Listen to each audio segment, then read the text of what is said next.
ಕಾರವಾರದ ಇನ್ನೊಂದು ಸಭೆ ನೋಡಿದ್ರೆ ಗ್ರೌಂಡಲ್ಲಿ ದೊಡ್ಡ ಗ್ರೌಂಡ್ ಅದೇ ಮಲದೇವಿ ಗ್ರೌಂಡಲ್ಲಿ ಆಗಿದೆ.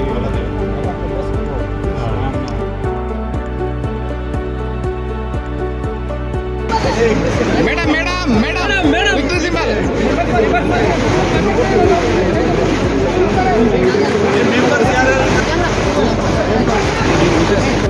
ಭಾರತೀಯ ಜನತಾ ಪಾರ್ಟಿಯ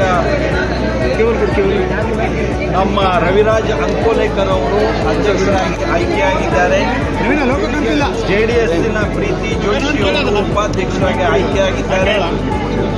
ಬಿಜೆಪಿ ಮತ್ತು JDS NDA ಭಾಗವಾಗಿ ನಾವು ಒಟ್ಟಿಗೆ ಲೋಕಸಭೆ ಚುನಾವಣೆಯಲ್ಲೂ ಕೆಲಸ ಮಾಡಿದ್ದೇವೆ. ಮುಂದಿನ ದಿನಗಳಲ್ಲೂ ಎಲ್ಲ ಹಂತದಲ್ಲೂ ಒಟ್ಟಿಗೆ ಕೆಲಸ ಮಾಡಿದ್ದೇವೆ. ಇವತ್ತು ನಮ್ಮ ಜಿಲ್ಲೆಯಲ್ಲಿ ನಡೆದಂಥ ಸ್ಥಳೀಯ ಸಂಸ್ಥೆಗಳ ಚುನಾವಣೆಗಳಲ್ಲೂ ನಾವು ಒಟ್ಟಾಗಿ ಕೆಲಸ ಮಾಡುತ್ತಿದ್ದೇವೆ. ಕಾರವಾರ ನಗರಸಭೆ ನಮ್ಮ ರಾಜ್ಯದ ಒಂದು ಪ್ರತಿಷ್ಠಿತ ಜಿಲ್ಲಾ ಕೇಂದ್ರದಲ್ಲಿರುವಂಥ ನಗರಸಭೆ ಇದೆ. ಸದಸ್ಯರಾಗಿರುವಂಥ ಕಾಂಗ್ರೆಸ್ ಸಾಹೇಬರ ನೇತೃತ್ವದಲ್ಲಿ ಈ ಭಾಗಿನ ಬಿಜೆಪಿಯ ಮುಖಂಡರಾಗಿದ್ದ ರೂಪಾಲಿ ನಾಯ್ಕರ ನೇತೃತ್ವದಲ್ಲಿ ಇವತ್ತು JDS ಪಕ್ಷ ಉಪಾಧ್ಯಕ್ಷ ಚುನಾವಣೆಯನ್ನು ಹಿಡಿದಿದೆ. ಇದು ನಾವೆಲ್ಲರಿಗೂ ಜಿಲ್ಲೆಯಲ್ಲಿ NDAಗೆ ಒಂದು ದೊಡ್ಡ ಶಕ್ತಿ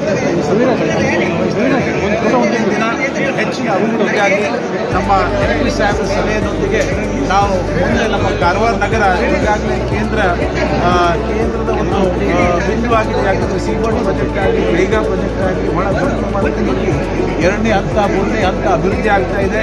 ಈ ಭಾಗದ ಜನರಿಗೆ ದೊಡ್ಡ ಪ್ರಮಾಣದಲ್ಲಿ ನಮಗೆ ಅನ್ಯಾಯ ಆಗ್ತಾ ಇದೆ. ಜಾಬಲ್ಲಾಗಲಿ, ನಮಗೆ ಸಿಗುವಂಥ ಪರಿಹಾರದಲ್ಲಾಗಲಿ ಅದಕ್ಕೆಲ್ಲವೂ ಸಹ ಸನ್ಮಾನ್ಯ ಕಾಗೇರಿ ಜೈ ಅವರ ನೇತೃತ್ವದಲ್ಲಿ, ಯಡಿಯೂರಪ್ಪ ಸಾಹೇಬರ ನೇತೃತ್ವದಲ್ಲಿ, ನಮ್ಮ ನಾಯಕರಾಗಿರುವಂಥ ನೆಚ್ಚಿನ ನಾಯಕರಾದ ಕುಮಾರಸ್ವಾಮೀಜಿ ಅವರ ನೇತೃತ್ವದಲ್ಲಿ ಕಾರವಾರಕ್ಕೆ ನ್ಯಾಯ ದೊರಕುತ್ತದೆ ಅಂತ ನನಗೆ ವಿಶ್ವಾಸ ಇದೆ.